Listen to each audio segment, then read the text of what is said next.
Start பண்ணலாமா sir? Super star Rajinikanth நடித்த கூலி படத்தின் திரைலர் வெளியிடப்பட்டது. இந்த படத்தை லோகேஷ் கனகராஜ் இயக்கியுள்ளார். இந்த படத்திற்கு அனிருத் இசையமைத்துள்ளார். இந்த படம் ஆகஸ்ட் 14ஆம் தேதி திரையரங்குகளில் வெளியாகிறது. Link in comment box.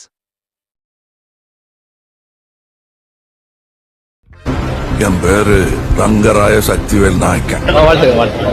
பிறக்கும் போதே என் தலையில எழுதி வச்சுட்டாவ. சக்திவேல் நாயக்கன், கிரிமினல், குண்டா, யாக்குசா. Oh my God, I'm sorry.